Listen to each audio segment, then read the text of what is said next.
saja prihatin, lebih daripada prihatin, karena ini adalah menyangkut masa depan anak-anak kita. Sering disampaikan bahwa korban pada saatnya bisa jadi pelaku. Jadi ini menjadi hal yang sangat penting, dan Kementerian Sosial diberi tugas untuk melakukan rehabilitasi sosial. Jadi rehabilitasi medisnya nanti tentu di Kementerian Kesehatan, rehabilitasi sosialnya di tempat kita. Pembagian tugas ini bukan berarti kita terus saling lempar tanggung jawab, tapi justru supaya anak-anak ini tertangani dengan baik. Dalam kesempatan awal tentu Kementerian Sosial siap untuk menampung, memberikan bimbingan, sambil nanti kita berkoordinasi supaya ada tenaga-tenaga medis yang juga bisa mendampingi, di samping tentu tenaga-tenaga kesejahteraan sosial. Bapak, Ibu, dan saudara-saudara sekalian yang saya hormati, memang LKS, Lembaga Kesejahteraan Sosial, ya, yang juga sering disebut sebagai panti asuhan, ini menjadi salah satu binaan dari Kementerian Sosial. Dan kita ada berapa LKS, Mas, seluruh Indonesia? Yang terdaftar seluruh Indonesia 3.000. Saya kira faktanya lebih dari itulah. Ini yang terdaftar. Dari 3.000 itu yang sudah terakreditasi berapa itu? 3.000 ini, Pak. 3.000 yang terakreditasi. Yang belum terakreditasi adalah lebih banyak lagi. Tapi itu yang saya minta datanya itu. Jadi saya minta data lengkap LKS kita itu berapa. Ini penting, ya. Tadi diminta oleh beliau ini untuk memperbaiki layanan kita ini dan sekaligus melindungi anak-anak kita itu. Ya, salah satu yang harus dilakukan adalah akreditasi. Bagaimana kita bisa membuat LKS ini menjadi governance, tata kelolanya baik. Ibu bapak sekalian yang saya hormati, ada 3 dosa ya yang ditemukan oleh Kementerian Pendidikan yang melakukan survei pada 2 tahun yang lalu.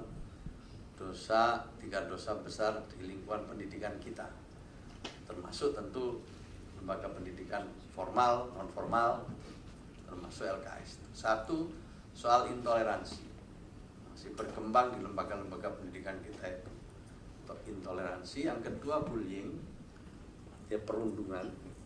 Yang ketiga ini kekerasan seksual. 3 ini menjadi tantangan yang serius buat kita untuk sama-sama mengambil langkah nyata untuk melakukan pencegahan. Nah, maka itu saya sangat bersyukur semalam Ibu Ketua menghubungi saya, dan tentu saya amat sangat senang bisa bertemu dengan Ibu Ketua dan juga Bapak Ibu sekalian. Ini termasuk ada relawan di sini. Yang pertama-tama tentu kita menyikapi kasus ini, menyikapi kasus yang terakhir ini. Tapi yang kedua, yang lebih penting juga, kita harus melakukan semacam kerja bersama ke depannya ini, supaya kasus-kasus seperti ini bisa kita cegah lebih awal. Itu yang kita perlukan, kita siap. Dan untuk itu saya ingin merespon yang kasus sekarang ini. Tadi disebut, ya, saya juga ini angkanya baru tahu, ada 14.600 lebih selama 2 tahun terakhir ini kasus. Ini kasusnya macam-macam, ya. Lah, ya, kasus itu, ya, korbannya bisa lebih dari itu. Ini kan, ini 14.600 lebih kasus selama 2 tahun, Pak, ini 2021 sampai 2003. Ya, 21, 22, 23 kan kita siap, ya, apakah tempat tinggal sementara untuk rehab dan lain sebagainya, kita siap, dan tempat kita lengkap untuk keperluan itu. Kalau memang jika ingin dicek, ya, mau dilihat kondisinya, dipersilakan. Kalau tempat itu nanti bisa dijadikan tempat tinggal sementara, karena saya nggak tahu kondisi panti asuhan di sana sekarang seperti apa, udah tutup apa masih berlangsung, Bu, di sana? Nanti tolong nanti yang tahu diceritakan. tapi kita bisa menampung sementara dengan segala keperluannya, dengan segala kebutuhannya. Nah, itu yang AI dari Mbak Ai, Ibu ini Mbak ya. pasti akan bertindak profesional, penuh perhatian, menganggap bahwa ini memang menjadi perhatian publik. Dan sama dengan Ibu tadi, kita berharap pelaku ini dapat hukuman yang setimpal, hukuman yang semestinya. Memang dari sisi hukum tentu kita serahkan sepenuhnya proses hukum itu, sambil kita dukung ya dengan bukti-bukti yang Ibu tadi sudah miliki. Jadi kita percayakan sepenuhnya.